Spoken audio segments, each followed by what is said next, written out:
So the globalization of art is great. It's a great equalizer. It keeps everyone on their toes. Just like competing to go to the moon, we're competing to tell the stories in the most authentic way, most honest way, and the most innovative ways. For a young black actor who lives in the inner city, how would he be able to compete with someone in the UK? What route would he have to go to be able to compete commercially with someone from that background? As far as you say young black actor, correct? Actor. Actor. Wow, that's a really good question. I think the best way to get started is to just start taking classes, do research, see what they do, and find the best. Actually, a millionaire gave me some really good advice. He said, whatever field you want to get into, you need to do your research, find the best teacher, no matter what the cost is, and work under that professor or that teacher for X amount of time. Oh, really? You don't want to find the second best mediocre teacher it's like you want to find the best teacher, because the best teacher will get you. It's not about getting there fast, right, or quick, but you'll get trained in a more efficient and quicker way. Right. And you'll be learning from the best. It's always better to learn and train with the best if you have the opportunity to do that. The best can make your 10,000 hours 15,000 hours. Yeah. As far as quality and value they put into it for you, right? Kind of what you're saying earlier. Your 10,000 hours can feel like 8,000 hours depending on how you're studying, who you're studying with. Mm-hmm. If you're taking a lot of breaks, if you're not paying attention. But underneath the right teacher, 10,000 hours can feel like 15,000 hours worth of progress. Absolutely. So what a young black actor needs to do, if from the inner city, or just a young black actor in general, what they need to do is they need to figure out what market they're in. Okay. And they need to find the best teacher in that market. But here's the great thing, though. Now we have online. Mm-hmm. You can find someone on Zoom. Mm-hmm. You don't have to just stick to your market. You can find acting teachers in Los Angeles, some of the best acting teachers in Los Angeles, and learn from them online. Mm-hmm. And that's another great way of learning acting and everything. Mm-hmm. So I also recommend that. But obviously that costs money. Let's say, yeah. Get a job. If you're 16 years old, you can get a job. Right. I got my first job at 16. Right. I was able to work somewhere. Where'd you work at 16? Best Buy. Best Buy. Yep, my mom filled out the application. Okay. And how many years you worked there? I worked there it was a seasonal job. So I worked there for 6 months. Right. And then after that, I got hired at AutoZone. And I was at AutoZone for 2 years. Wow. Yeah. So you're fixing cars, or you knew how to? Changing batteries, changing light bulb headlights, all that stuff. You do have your own vehicles now? I don't need to, but yeah.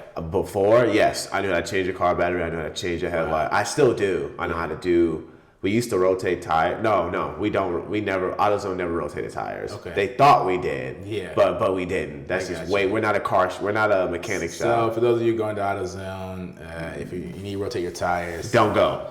Don't go. Yeah. We're sorry about that. Don't go. But just instilling that, if there's something that my mom always taught me, my mom and my stepfather, is that you have to work for what you want. And I know that's super basic. I know that's super. But somehow it's overlooked still. It's extremely overlooked because nowadays, with the access to quick information, we want things quickly. Right, if you're doing a research paper, you don't have to go to the library, tear through textbooks to find what you need to find. Right. You can just find it on your phone. If you want to go get food, you can get it delivered to you via DoorDash or something. Information and stuff is given to us quickly. It is. So that means that affects our brains because we want things quickly. Right. So what I can tell a young black actor is to find a way to gain some income via getting a job. Right. Use the money or the currency from that job, the income from the job, to pay for the best acting teacher you can find. Mm-hmm. Learn from them. Mm-hmm. And then as you're taking acting classes, start looking into local opportunities. Okay. Getting involved in the theater, looking for TV and film auditions. Right. Just audition and act as much as you can. I always ask my acting teachers, how can I become a better actor? Yeah. Act. Yeah, act and have someone there to give you feedback. And guide you. Give you feedback and guide you.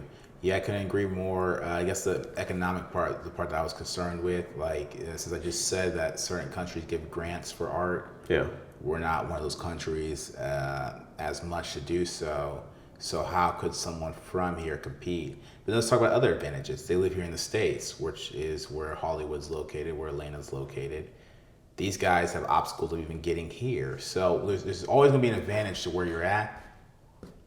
There's a saying that, I don't like going into it too much. I'm going to say it anyways. Life's not fair. It never will be fair. So start taking advantage of the fact that it's not. And so what you want to do is you want to opposed to just harping and meditating on your disadvantages, start focusing on your advantages. If you're an inner city kid, I'll tell you, they're only telling one type of story about you.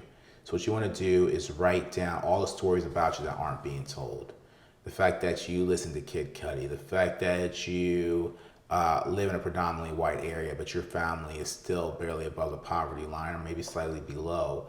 There's stories for you to tell that haven't been told about your community and your story, and I hope that you're the one to bring it to light.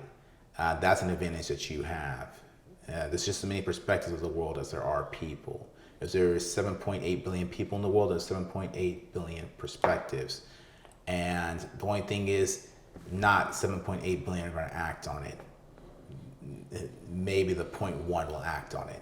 And I hope whoever's listening to this, I don't know who I'm speaking to someone, is that 0.1 that acts on it. Because that can make all the difference. And here's the thing too.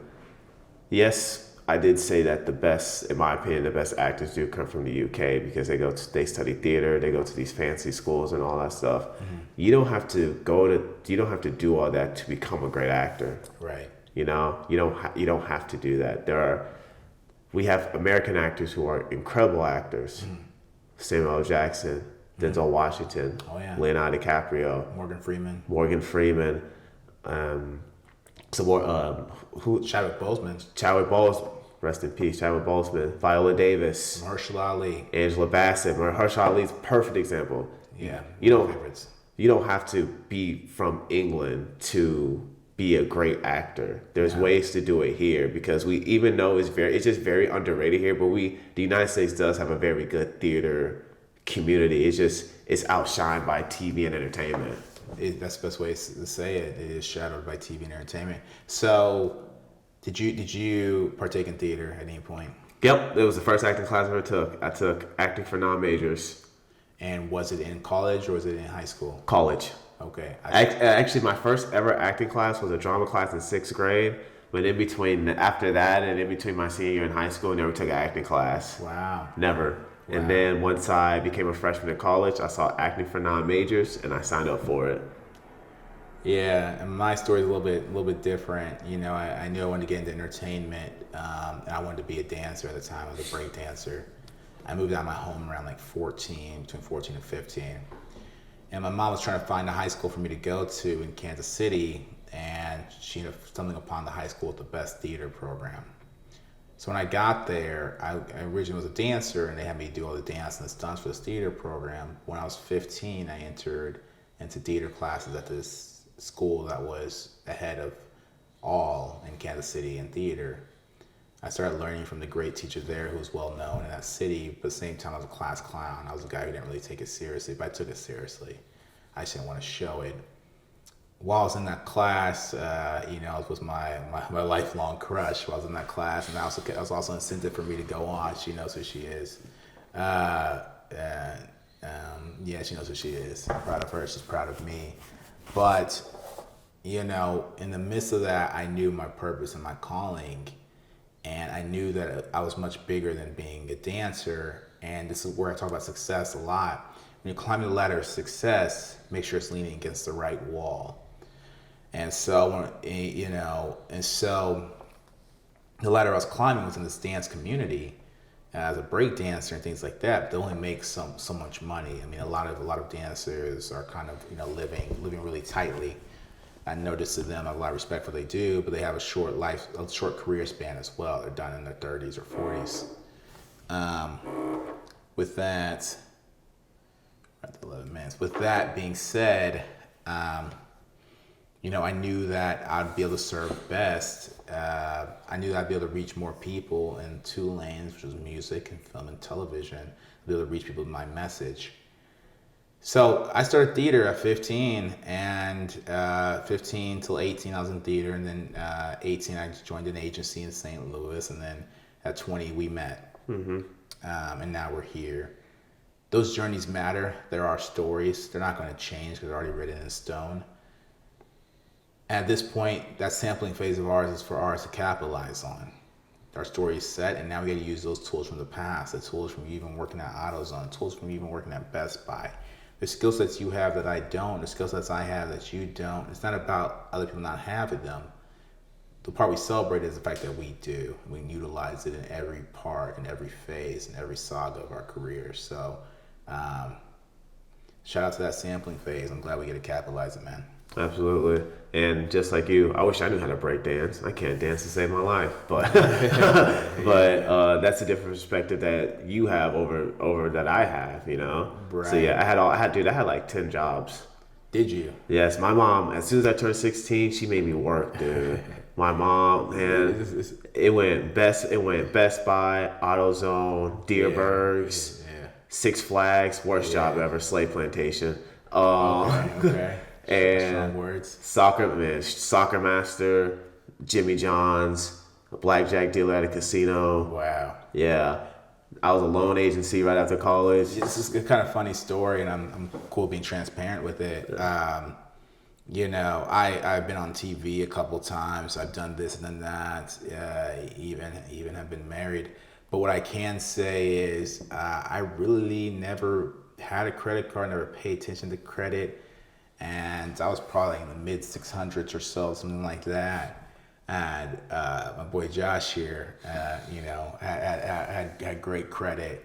And a lot of it had to do with because he had to grow up fast, being in the workforce, knowing how the mechanics of adult life work. As for me, my adulthood was spent in Los Angeles. So majority of my adult life was spent here. And so all I knew was to book, to work, to go home, collect residuals, but I never thought twice about credit. So some of these real life experiences are assets that you really can capitalize on. Once you get up with a team of experts, a team of black belts in their field, the sky's the limit. If even that. Absolutely.